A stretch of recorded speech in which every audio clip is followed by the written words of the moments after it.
Romanos capítulo 1, verso de número 8. Romanos 1, 8. Amém? Diz assim, ó: primeiramente dou graças ao meu Deus, mediante Jesus Cristo, no tocante a todos vós, porque em todo o mundo é proclamada a vossa fé. Porque Deus, a quem sirvo em meu espírito, no evangelho de seu Filho, é minha testemunha, de como incessantemente faço menção de vós em todas as minhas orações, suplicando que, em algum tempo, pela vontade de Deus, se me ofereça boa ocasião de ir visitar-vos, porque muito desejo ver-vos, a fim de repartir convosco algum dom espiritual, para que sejais confirmados, isto é, para que em nossa companhia reciprocamente nos confortemos por intermédio da fé mútua, vossa e minha. Porque não quero, irmãos, que ignoreis que muitas vezes me propus ir ter convosco, no que tenho sido até agora impedido, para conseguir igualmente entre vós algum fruto, como também entre os outros gentios. Pois sou devedor tanto a gregos como a bárbaros, tanto a sábios como a ignorantes. Por isso, quanto está em mim, estou pronto a anunciar o evangelho também a vós outros em Roma. Pois não me envergonho do evangelho, porque é o poder de Deus para a salvação de todo aquele que crê, primeiro do judeu, também do grego, visto que a justiça de Deus se revela no evangelho, de fé em fé, como está escrito, o justo viverá pela fé. Vamos orar, irmãos? Senhor, nós somos pequeninos e carecemos da sua ajuda para compreendermos a sua grande palavra, Pai, a sua boa, agradável e perfeita vontade. Fala conosco nessa noite, Pai. Os teus servos e servas chegam nesse lugar para lhe ouvir, para entender aquilo que o Senhor tem a nos ensinar. Portanto, Deus amado, tira as obstruções da mente, do coração, o cansaço, a fadiga, o desânimo. Senhor, lança fora aquilo que nos atrapalha de sermos cheios da Tua presença. Em nome de Jesus, Senhor, visita-nos nessa noite. Desperta o nosso entendimento para a Tua palavra, Pai. Te oramos que o Senhor nos abençoe nesse momento, em nome do Teu Filho Jesus. Amém. Glória a Deus.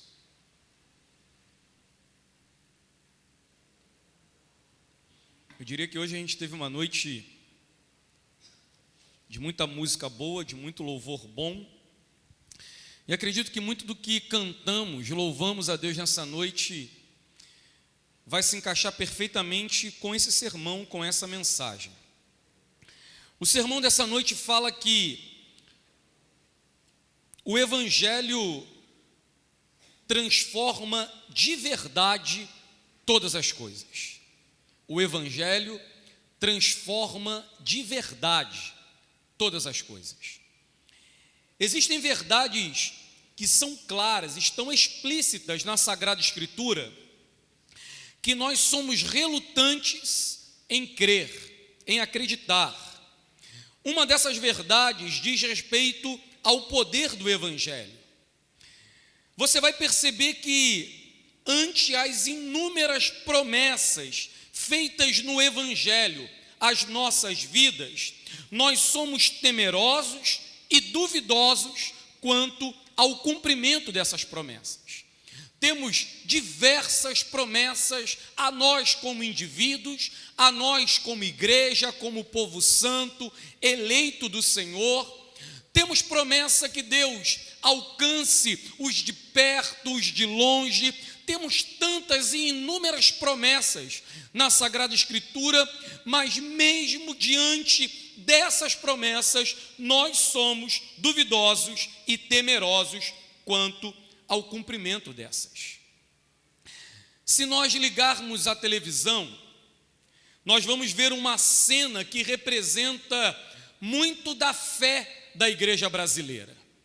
Se ligarmos a televisão e passarmos, logo encontraremos algum canal que tem um suposto televangelista falando de Bíblia ou falando de Jesus.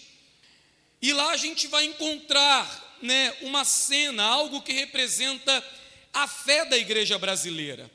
Quando ouvimos esses canais, você vai ver que as pessoas estão falando de Jesus, dizendo que as pessoas precisam de Jesus, às vezes até dando glória a Jesus, mas no término desse precisar de Jesus e glória a Jesus, eles sempre acrescentam mais alguma coisa.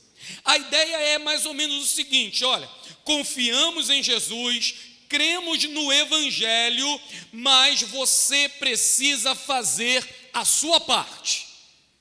Olha, você crê em Jesus, nós cremos no Evangelho, mas você precisa estar na quarta-feira da oração forte. Você precisa estar na campanha das 7 sexta-feiras. Você precisa do óleo, você precisa do sabonete.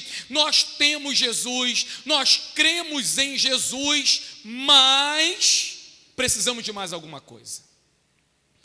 Isso talvez seja o que temos hoje como fé evangélica no Brasil. Essa ideia de Jesus, o Evangelho, mais alguma coisa. Sabe o que nós estamos ignorando quando falamos que precisamos de Jesus e mais alguma coisa? Que a nossa parte é simplesmente crer. Tudo que precisamos é crer.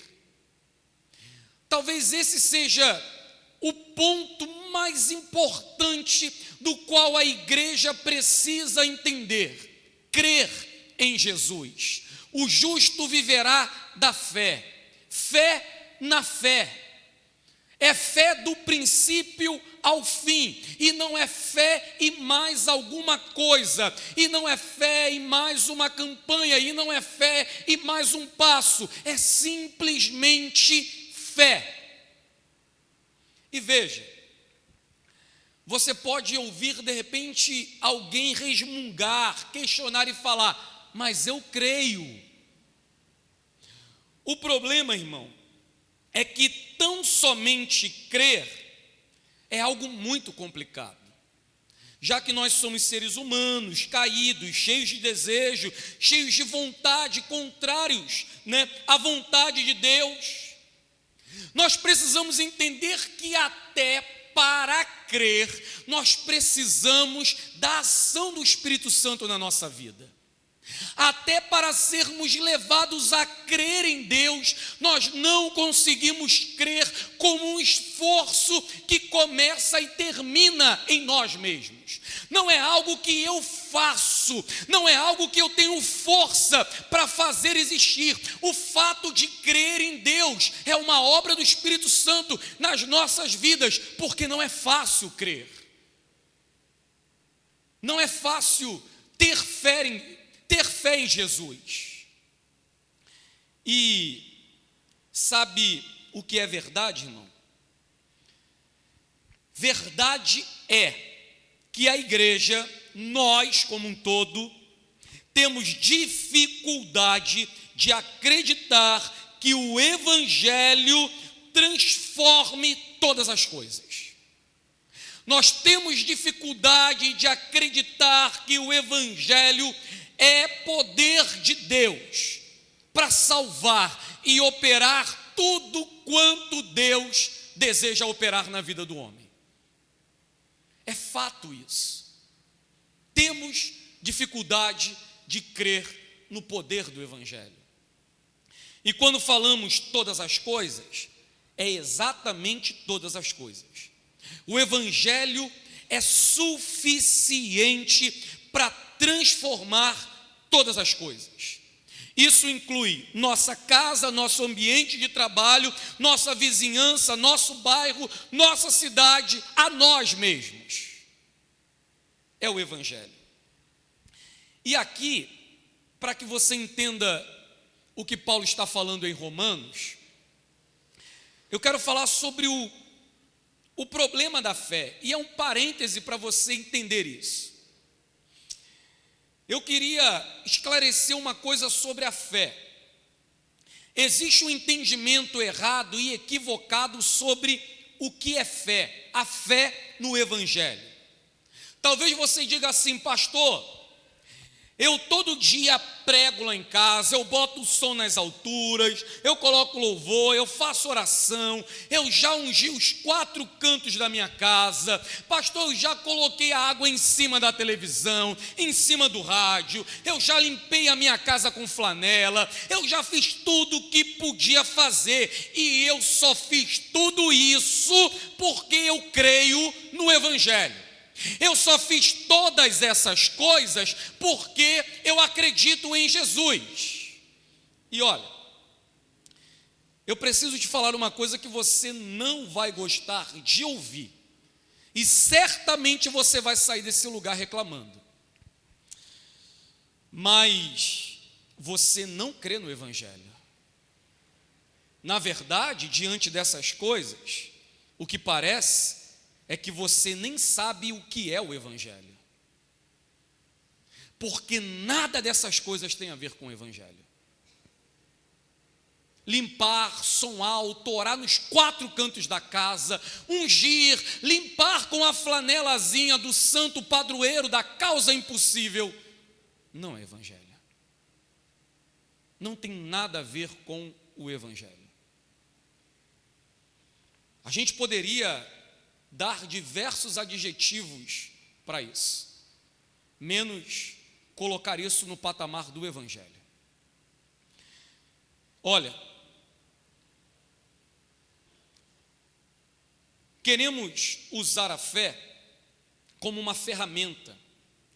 Parece que é algo que a gente tem na mão, é algo que temos nos olhos, é algo que temos na ponta da língua. Parece que a fé é algo que se manifesta no nosso exterior. Parece que a fé é algo que nós usamos através de um amuleto, através de um lenço, através, não sei, de uma palavra, através de um gesto, através... E nós usamos essas coisas como que se a fé fosse fluir da nossa mão. Às vezes a gente usa a fé como que se fosse um poder sobrenatural, tipo, sei lá, Dragon Ball, que aí você tem um poder diferente, que você manda e sai uma bola de fogo de 50 graus ou 1000 graus Celsius e consome e ajeita tudo que está errado. Nós queremos usar o Evangelho muito como no mundo virtual, como que um poder sobrenatural, inexplicável, que nós temos na ponta da mão, na ponta dos dedos ou na ponta da língua, quando nós proferimos uma palavra saída do Evangelho, parece que isso vai acontecer, como está amarrado, está repreendido. E, por exemplo, achamos que o fato de nós termos um linguajar, evangélico, nos torna servos do Evangelho, o que também não é verdade. É importante que, como igreja, entendamos o que é o Evangelho, e precisamos, como igreja, ter a nossa vida fundamentada no Evangelho. Deus precisa nos despertar, irmão, para que nós consigamos entender que o cristianismo, a fé cristã, não é uma fuga da realidade. A fé cristã não é um andar num outro mundo,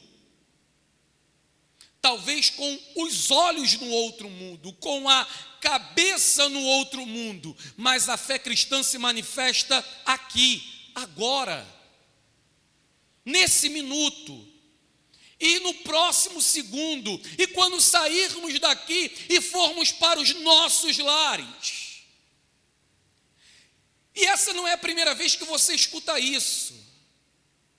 Às vezes nós usamos a fé como que algo que a gente deixa guardado em um baú, e na hora apropriada, na hora devida, você vai lá, então tira desse baú a fé, e aí você usa a fé para algo que você precisa. Nada disso é fé. Deus precisa nos despertar, a fim de nos levar, irmão, a conhecer a verdade. Sabe que, como seres humanos, nós vamos dizer de maneira unânime que nós temos problema. Problema com os nossos vizinhos, problema com os nossos amigos, problema com os nossos cônjuges, problema com os nossos filhos, com os nossos pais. E esses problemas não serão resolvidos por meio de uma campanha das causas impossíveis. O Evangelho não é um convite à magia.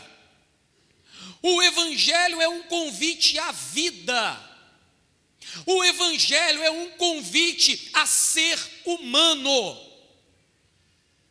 É um resgate da verdadeira humanidade que foi perdida ou distorcida, manchada, quando Adão e Eva caíram.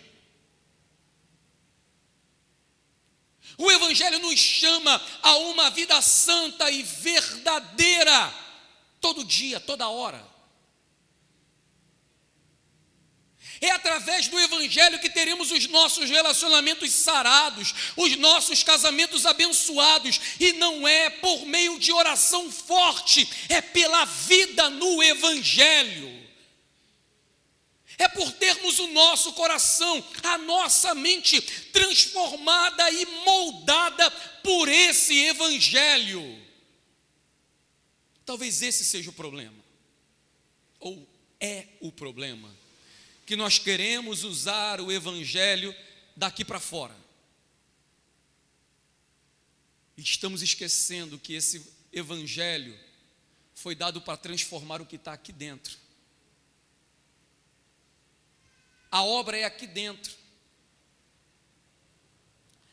Veja que a carta de Paulo aos Romanos é um exemplo perfeito da fé no Evangelho. É um perfeito exemplo do que é fé no Evangelho. E por quê?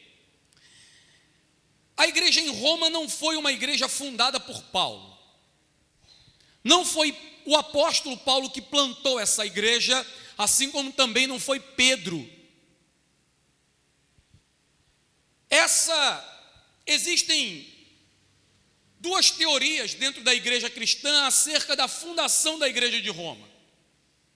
Uma delas é que essa igreja tenha sido fundada por irmãos judeus que estavam em Jerusalém no dia de Pentecostes, quando o Espírito Santo veio sobre a igreja e Pedro pregou aquela poderosa mensagem, aonde milhares de pessoas se renderam a Jesus, foram levadas a crer.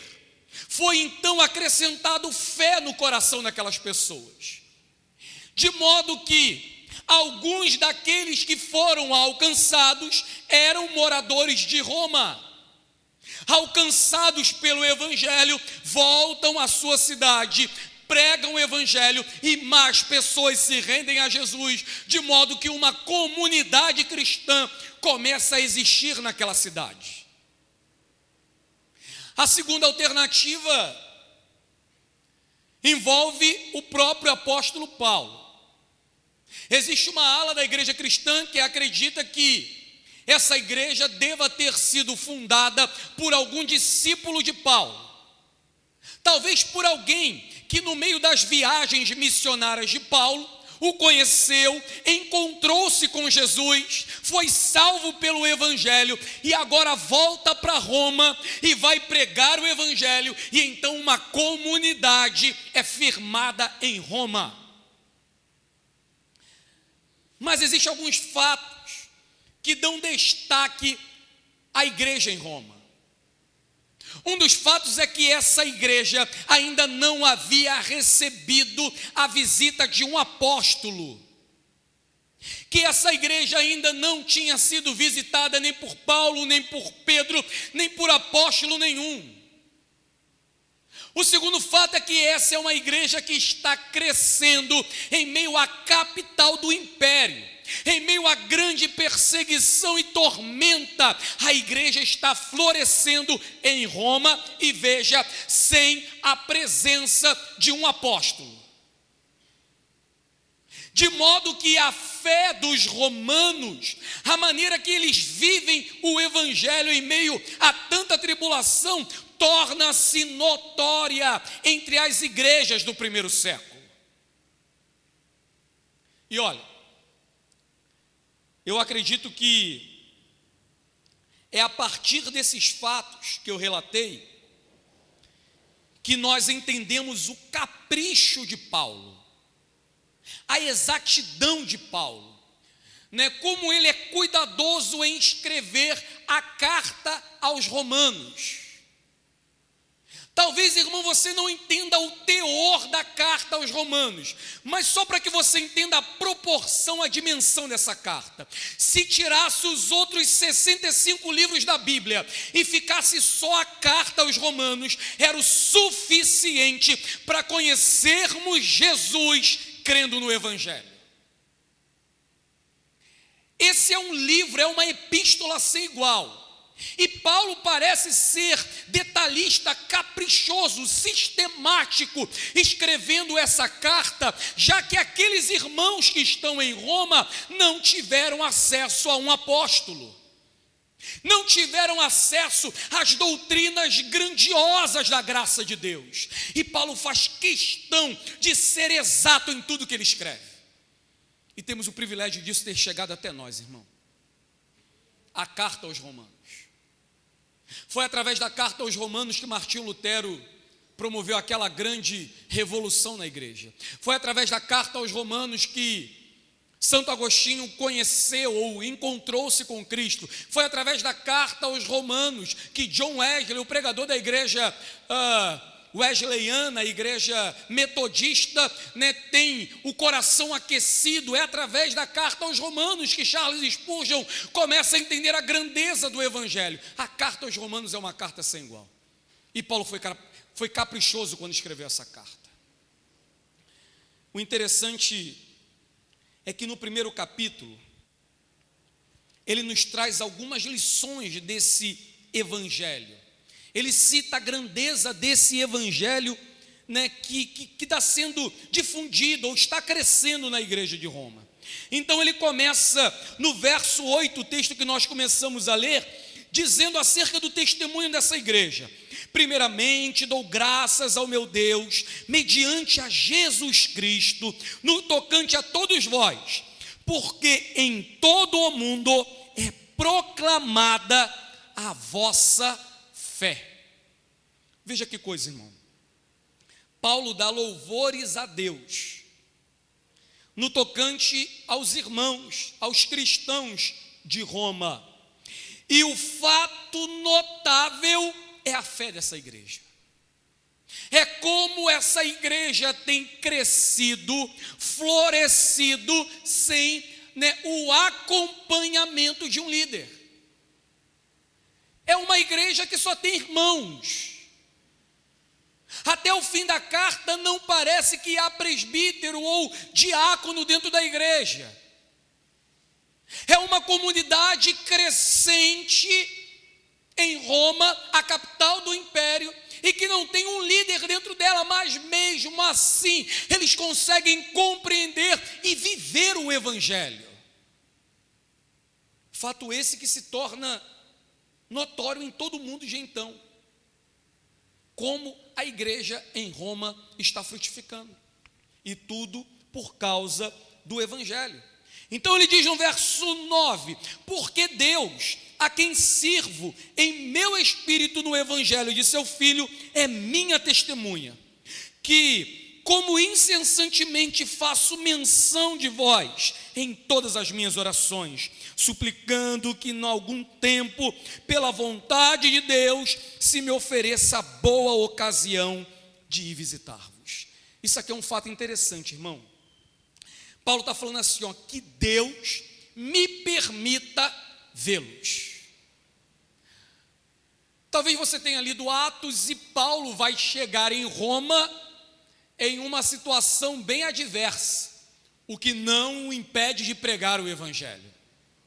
O intuito de Paulo ir a Roma era que Roma fosse um trampolim para ele chegar na Espanha, porque o alvo de Paulo até então era chegar na Espanha. Roma então seria um trampolim, ele chegaria em Roma, edificaria a igreja, ajudaria a igreja, ensinaria a igreja, e dali ele seria pela igreja de Roma enviado à Espanha. Não sabemos se ele chegou na Espanha, mas sabemos que Paulo chega em Roma algemado, preso, por causa do evangelho. Mas o evangelho nunca esteve preso por causa de Paulo. Fato interessante é que Paulo deseja ver. E por que ele deseja ver? Porque a fé da igreja é notória. E é isso que precisa acontecer comigo e contigo. Porque na hora que vivermos o evangelho em sua totalidade, na hora que vivermos o evangelho de fato, de verdade, literalmente as nossas vidas se tornarão notórias aos de fora, de modo que os que estão distantes desejarão conhecer o que o evangelho tem feito em nós. É o que vemos em Paulo. Eu quero ir ver como essa comunidade cresce, como esses irmãos estão florescendo, como é a comunhão, como é o partir do pão, como esses irmãos estão reunidos, como é a fé desse povo, já que no tocante ao evangelho, essa tem sido uma igreja notória em todo o mundo. Quando o evangelho faz diferença na nossa vida, irmão, o mundo se interessa por ele. Agora, como anunciar o evangelho se nós não cremos em seu poder? Como anunciar o evangelho se nós não somos usados ou manifestação desse evangelho? Perceba que quando você leu o final do verso 8, você percebe que o evangelho se manifesta na fé da igreja, se manifesta na caminhada da igreja. A igreja é a marca, é uma marca do evangelho, é uma marca do reino. Portanto, ele vai dizer assim no verso 11: porque muito desejo ver-vos, a fim de repartir convosco algum dom espiritual, para que sejais confirmados. Eu gosto dessa questão de Paulo, irmão. Paulo deseja ir ver o que está acontecendo lá, mas ele deseja levar algo da parte de Deus para a edificação da igreja. Olha, eu quero ir ter convosco, a fim de vos abençoar, a fim de compartilhar com vocês algum dom, algo que vocês precisam a fim de serem confirmados. O intuito é um intuito amoroso. Ele deseja encontrar-se com o fim da edificação da igreja que está em Roma. Então, no verso 12, ele nos ensina uma questão interessante. Quando há a fé no evangelho, os encontros entre irmãos torna-se uma troca recíproca. É algo mútuo, se dá e se recebe.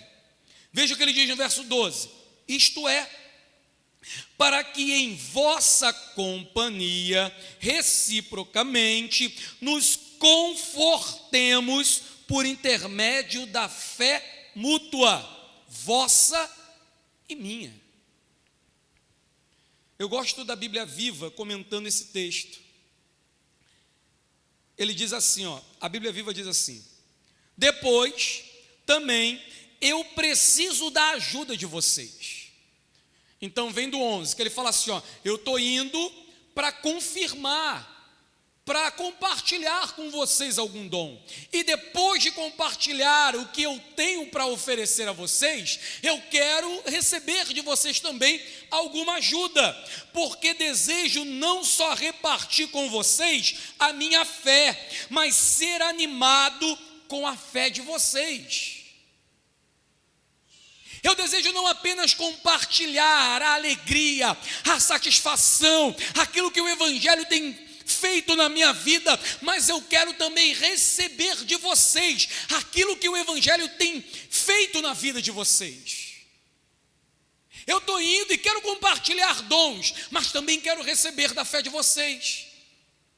Quero ser edificado também. E eu entendo, irmão, que aonde existe essa fé no Evangelho, os encontros sempre trazem a alegria de todos os lados. Do lado de quem dá, do lado de quem recebe, e quem recebe dá, e quem dá recebe. E você percebe que em toda essa situação, Paulo não fala de um evangelho de coisa. Paulo não fala de um evangelho de campanha. Paulo não fala de um evangelho de lugar. Ele fala do evangelho de Jesus. Tudo se baseia na fé e no evangelho. Então, olha o verso 13. Porque não quero, irmãos, que ignoreis que muitas vezes me propus ir ter convosco, no que tenho sido até agora impedido, para conseguir igualmente entre vós algum fruto, como também entre os outros gentios. Ele fala, olha, eu quero que vocês saibam que até agora eu tentei ir ter com vocês, mas fui impedido. Conhecendo um pouquinho de Paulo e aquilo que ele vive, a única pessoa que pode impedir Paulo de ir a Roma é Jesus de Nazaré. Nada pararia Paulo. Paulo não tem medo de fariseu, Paulo não tem medo de doutor da lei, ele não tem medo de ser chicoteado, ele não tem medo de ser apedrejado, ele não tem medo de ser lançado no mar e ficar à deriva, ele não tem medo de nada. Se ele não chega em Roma, entende-se que essa é obra do Espírito, que o Espírito tem o tempo e a hora de encaminhar Paulo a Roma. E se você ler Atos, você vai entender que Deus vai falar isso para ele. Paulo, eu quero que você testemunhe de mim em Roma. Deus tinha um meio completamente diferente de levar Paulo para lá. Paulo certamente é impedido pelo Espírito, porque de outro modo ele já teria ido a Roma.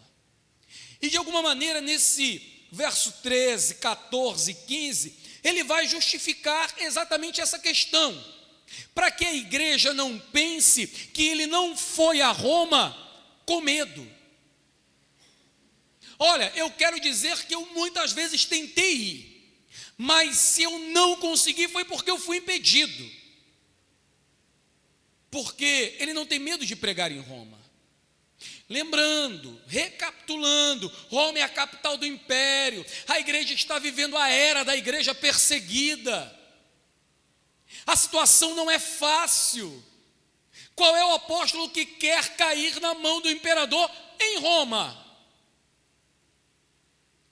Se pregar em Jerusalém estava perigoso, imagine na capital do império. Mas na capital do império a igreja cresce. É como na China hoje, né? A igreja que mais cresce no mundo é a igreja chinesa. Uma igreja que não tem nenhuma liberdade religiosa. Uma igreja que precisa se reunir no meio do mato. Uma igreja que precisa se reunir às escuras. de forma subterrânea, sem microfone, sem instrumentos, às vezes com uma única Bíblia que é usada pelo pastor. E a igreja que mais cresce no mundo.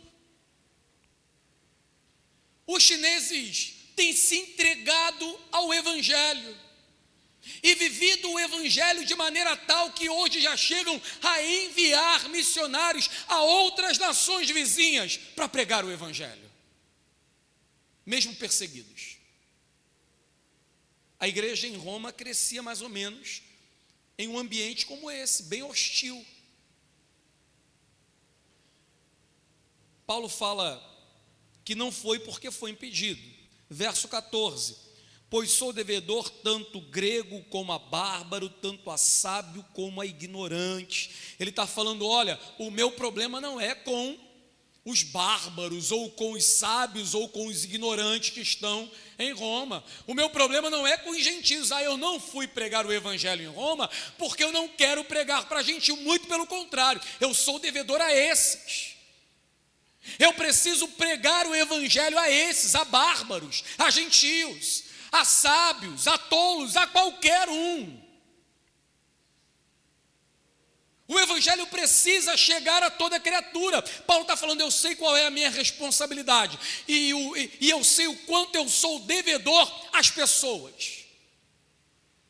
Vai, irmão, quem de nós se vê assim? Quem de nós se vê como devedor ao outro, o evangelho? Quem de nós se vê, passa na rua e vê um cara e tu acha que você tem a obrigação de pregar o evangelho para ele? Se vê como um credor, ele é um credor e você é o devedor. Ele cobra o evangelho, embora nem ele saiba disso, e você precisa pagar ou dar aquilo que deve, é o evangelho. É isso que Paulo está falando. Os meus credores, os bárbaros, ele vai dizer no verso 14, olha, a gregos, a bárbaros, a sábios ou a ignorantes, são meus credores. Eu sou devedor a eles. Eu devo o evangelho. E não é esse devo no sentido de que eles deram a Paulo, mas é que Paulo precisa dar a eles. Para isso ele foi comissionado, para isso ele foi chamado. Então olha o verso 15: por isso, quanto está em mim, eu estou pronto a anunciar o evangelho também a vós outros em Roma. Para mim esse verso diz muita coisa, irmão. Esses versículos revelam a inquietação de Paulo. Paulo está inquieto pelo fato de não ter ido ainda a Roma, já que ele tentou, mas não conseguiu. E o interessante disso é que Paulo mostra que acima dos seus medos e temores está o evangelho. E por fim, ele fala assim, olha, embora eu não tenha ido, mas eu estou preparado para estar aí. E isso é um fato interessante, já que como igreja, como servos e servas de Jesus, nós queremos nos preparar quando a passagem para ir está comprada. Eu quero ser missionário na Índia, legal. Você fala quantos idiomas? O que você conhece sobre a cultura? Legal. Você estuda teologia aonde? Não, mas quando eu for chamado, aí você acha que você vai. Sério? Não, você está brincando com o evangelho. Você está fazendo piada com o evangelho. Você está zombando do evangelho. Paulo fala, olha, eu não fui, mas estou preparado para estar aí. Eu não fui, mas quanto a mim, eu estou preparado a pregar o evangelho em Roma. Eu não tenho medo do que vem, eu estou preparado para o que vem. Paulo, embora não tivesse ido, mas ele se informou ou se formou acerca do que havia em Roma. Se preparou para estar lá. Pergunta, irmão: estamos prontos para pregar o Evangelho? E talvez você pergunte: pastor, qual é a grande preparação? Pastor, existe um segredo assim para que eu pregue o Evangelho? E existe, irmão. Existe. E eu queria dar fórmula para você pregar o Evangelho. Anota aí. Fórmula para pregar o Evangelho: viva o Evangelho. É só isso.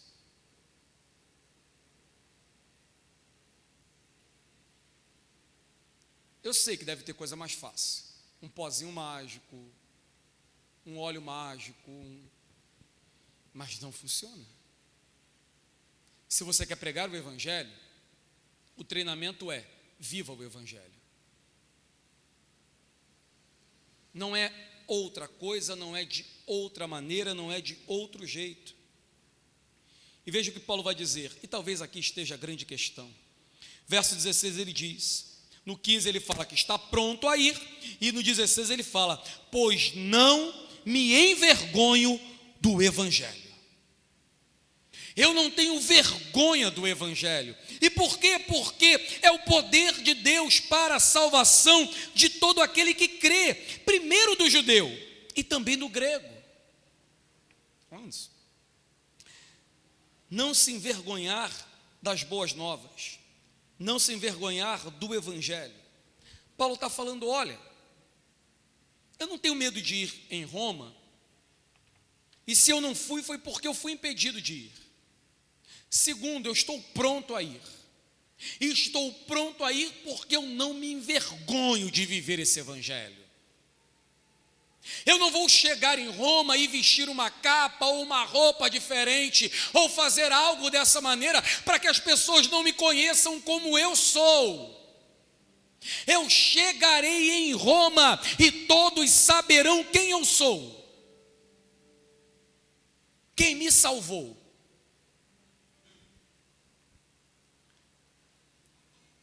Envergonhar quer dizer confuso e acanhado.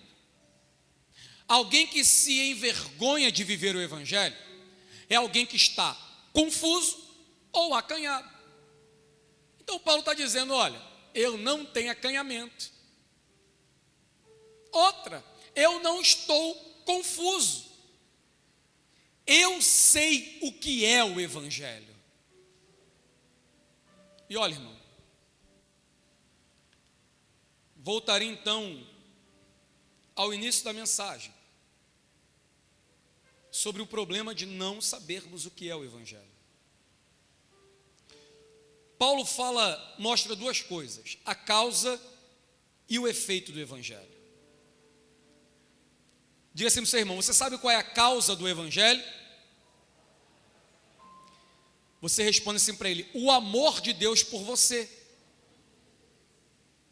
É a causa.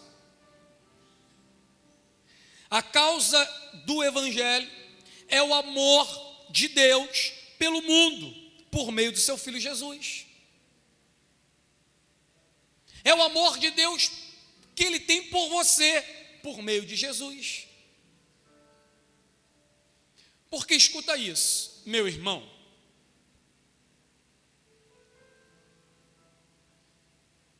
Deus não te ama sem Jesus. Deus não te vê sem Jesus. Deus não pensa em você sem Jesus. Dele, por Ele, para Ele são todas as coisas. Tudo é por meio de Jesus. Se Deus te ama, e você diz: eu sei, Ele ama. Ele só ama por meio de Jesus. Assim como você só pode amar a Deus por meio de Jesus. Se Deus lhe abençoa, o faz por meio do seu Filho Jesus. Assim como você não pode elevar orações e petições a Deus, se não for por meio de Jesus.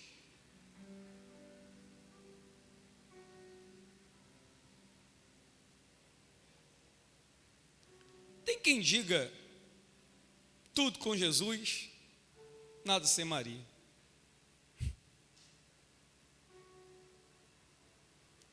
Eles não sabem quem é Jesus. Eles não sabem quem é Deus. Porque foi Ele que disse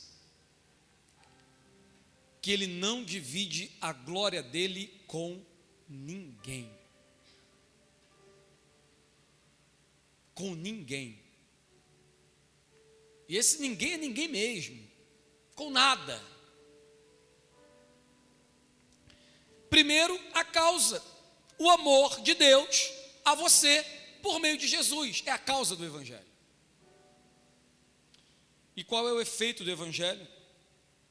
Diga, irmão, você sabe qual é o efeito? Diz assim, é tua salvação, irmão, por meio de Jesus. Ninguém é salvo porque quer. Ninguém é salvo porque teve vontade. Ninguém é salvo porque disse, vou ser salvo.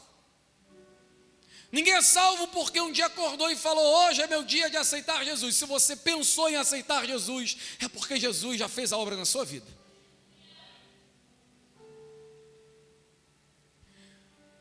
A causa é o amor de Deus pelo mundo por meio de Jesus. E o efeito é a salvação do que crê em Jesus. Paulo está falando como é que eu posso me envergonhar do Evangelho que me salvou.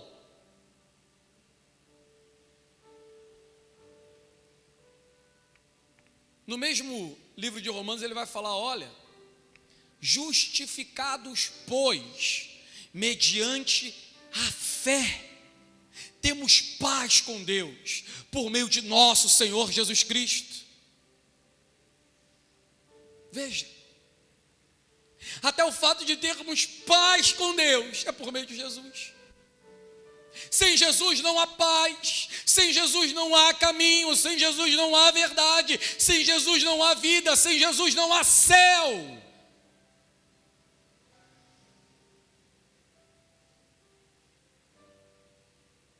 O Evangelho revela quem Ele é. O Evangelho revela Jesus, revela Deus, o Pai, a nós, por meio de Jesus. Lembra do problema de Filipe? Que fala, Senhor, há tanto tempo, mostra-nos o Pai. Quem é? E Jesus então diz, há tanto tempo eu estou contigo, Filipe, e você me pede para ver o Pai. Oh, Filipe, quem me vê o Pai. Sou eu, Filipe. Eu sou Deus, eu sou o Senhor, sou eu, é por meio de mim. Essa seja a dificuldade da fé da igreja brasileira, crer em Jesus como Ele é, Deus, Senhor, Salvador, todo o suficiente, tudo quanto precisamos está nele, nada fora dele, tudo nele, irmão.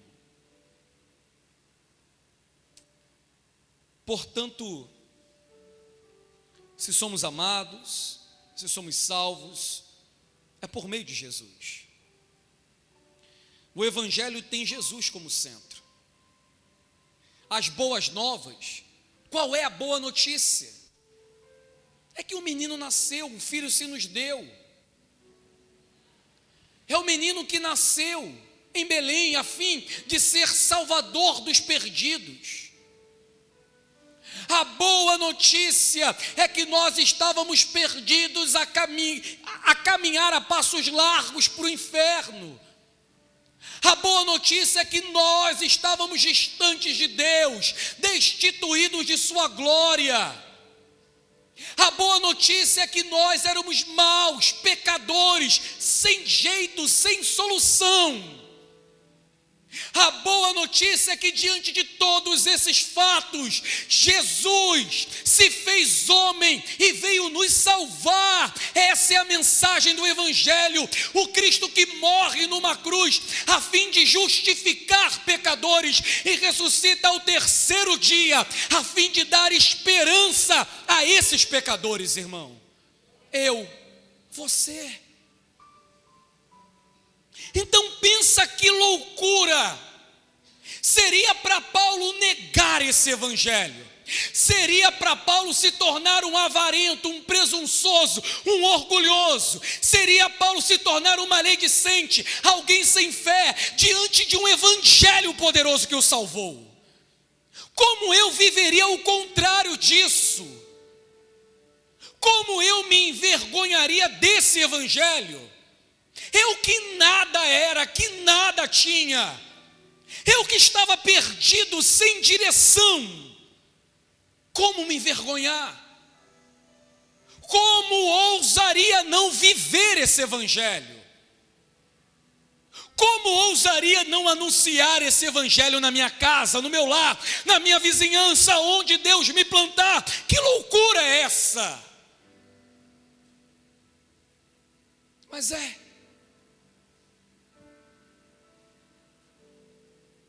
loucura para o grego, escândalo para o judeu, mas poder de Deus para salvar o que crê.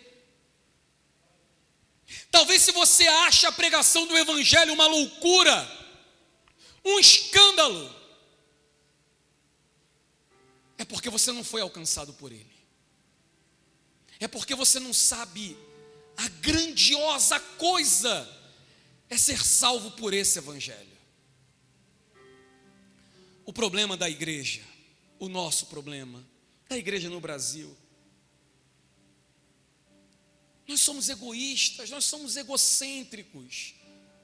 O problema é que nós nos achamos bons, nós achamos que somos merecedores de coisa boa. Talvez pelo fato de nunca termos matado ninguém, nós achamos que merecemos ainda alguma coisa boa de Deus. E o problema é que o ser humano só merece condenação. A Escritura diz que Deus deu seu Filho para salvar e não condenar o mundo, porque o mundo já está condenado. Olha a dimensão do problema. Quando se fala em condenação, imaginamos alguém dentro de uma cadeia, com mais 50 ou 60 pessoas dentro da mesma jaula, tentando respirar, ou espiritualizando, pensamos no inferno, em um bicho com chifre, com rabo vermelho, com o tridente de Zeus na mão, ferrando todo mundo.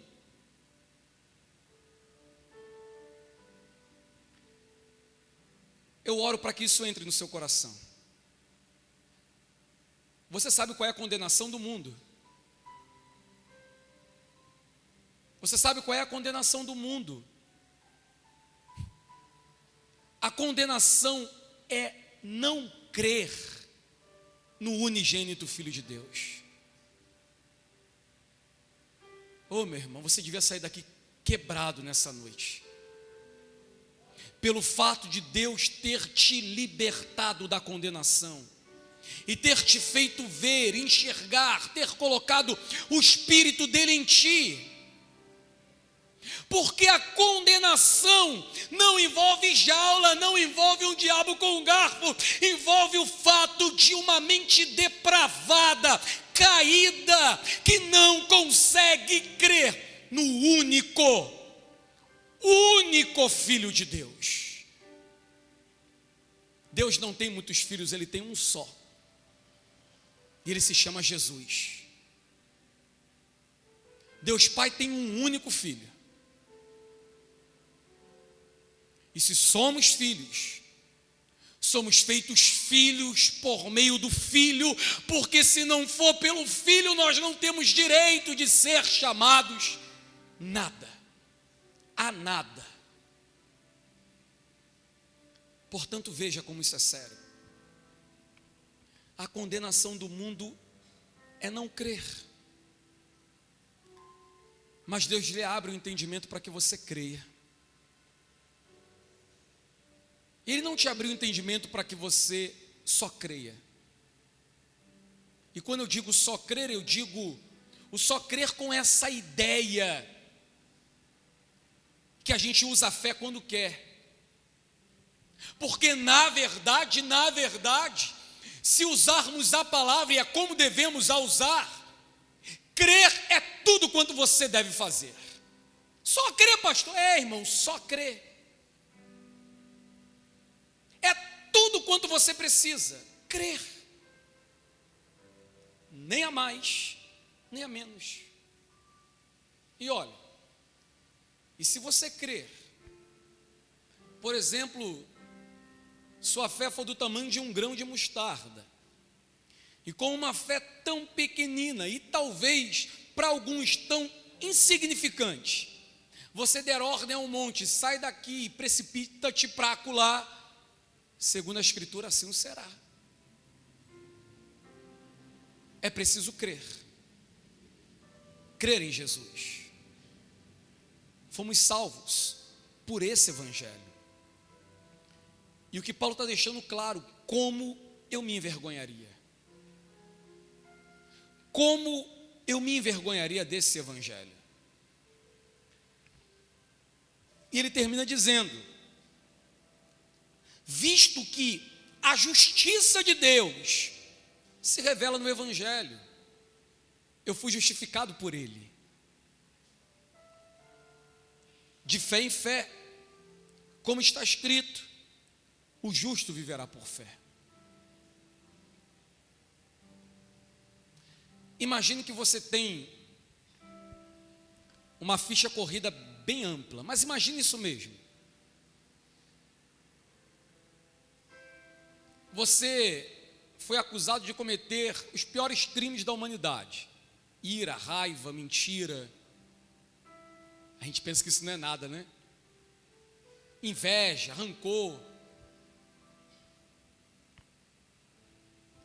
Imaginem que não tem jeito. Todo mundo sabe que o juiz vai bater o martelo e todo mundo conhece que esse juiz é santo e íntegro e não tolera o mal. Todo mundo sabe a sentença. Uma eternidade de juízo.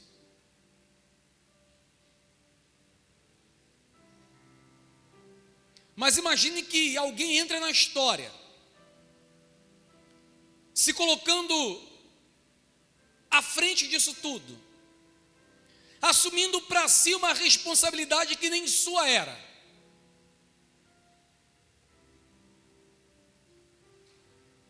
De sofrer a punição eterna destinada a você, a mim.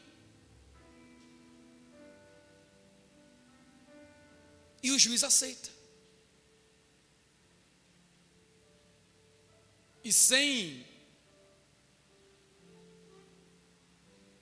afrouxar a sentença, ele aplica a sentença.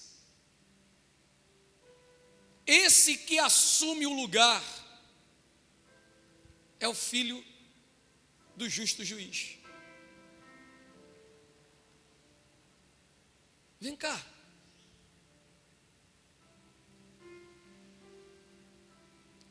Imagine que você soube que ele morreu, mas soube que ele ressuscitou. Incrível, inexplicável. Como você se comportaria quando o encontrasse? Como você olharia para ele? Sério, você trocaria de calçada? Supondo, e aqui é uma analogia bem contemporânea. Imagine que se ele te ligasse, você desligaria o telefone?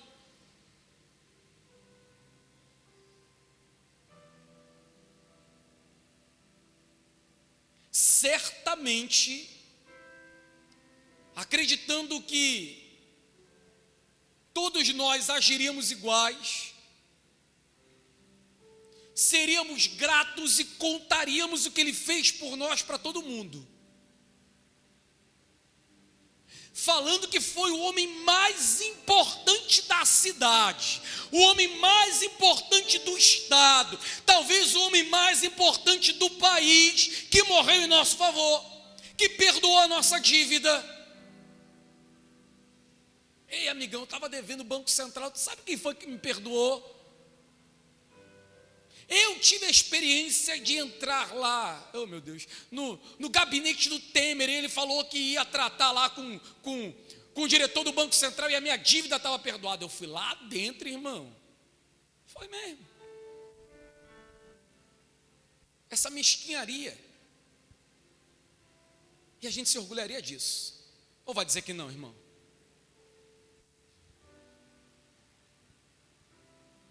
Como nós agiríamos? Abraçaríamos, faríamos almoço na nossa casa, na presença desse amigo. Quando esse amigo estivesse na nossa casa, esse que nos perdoou, o nosso lar seria só alegria. Que negócio de briga e confusão com um homem desse que nos perdoou dentro de casa? Ou não? Como seriam os nossos relacionamentos? Aonde chegássemos falariam: esse aqui é o meu grande amigo, eu sou grato a ele, eu estava devendo muito e muito, tentei sanar de tudo que é forma, mas cada vez que eu trabalhava para sanar, mais endividado eu ficava, mais inimigo eu me tornava. Mas ele tomou as minhas dores, pelas pisaduras dele eu fui sarado. Não existe amigo como esse. Certamente nós agiríamos assim. Isso tudo é verdade ou não é? Isso tudo que eu falei é verdade. Ele fez tudo isso. Mas nós agimos com toda essa alegria, não é verdade? Nós agimos com toda essa gratidão. Nós agimos com toda essa satisfação. Nós nos alegramos quando Ele está dentro da nossa casa e cantamos hinos e falamos dEle, com Ele, rimos, nos alegramos. Sabemos que Ele sempre está conosco e nós estamos felizes quando pegamos o ônibus e quando passamos por situação, porque Ele está do lado. Não, irmão, não é verdade. A gente não age assim. Nem sempre a gente quer bem esse amigo. Nem sempre esse amigo é bem visto dentro da nossa casa. Nem sempre a gente quer ele perto, porque de vez em quando a gente quer agir segundo a nossa vontade. Eu sei, irmão. Às vezes, se eu como pastor chegar na sua casa, você pode fingir ser uma coisa com a sua esposa, com o seu marido, que você não é. E o problema é que eu posso até sair de lá com uma boa impressão de você. Mas a bronca é que eu vou me embora. E de fato não posso fazer nada além de orar por ti. Mas tem alguém que desde o dia que ele entrou na sua vida, ele não sai da sua casa. E você não tenta causar uma boa impressão nele. Você não tenta agradar a ele. Aliás, claro que tenta quando o que é bom ou alguma coisa lhe convém. Paremos de fingir ser quem nós não somos, de viver um evangelho que nós não vivemos, e nos voltemos verdadeiramente para o evangelho, irmão, com o coração quebrantado e humilde diante dele, reconhecendo a nossa carência, a nossa dependência, e lembrando que ele perdoa os nossos pecados. Sim, chegamos assim nessa noite, mas não vamos sair. Chegamos aqui se esquecendo de quem ele é, do que ele fez, do que é o evangelho, mas não vamos sair. Não podemos, não devemos. De fé em fé, o justo viverá pela fé. É assim que a gente termina.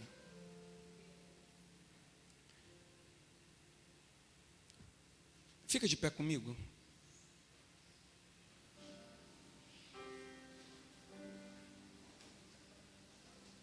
Se você quer se encontrar com Jesus, irmão, esse encontro é por meio da confiança que você tem em Jesus.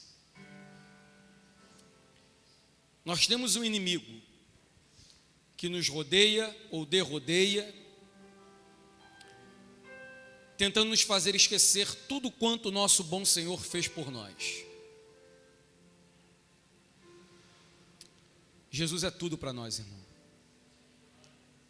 Não se envergonhe do evangelho. Você foi chamado para viver o evangelho com verdade e integridade.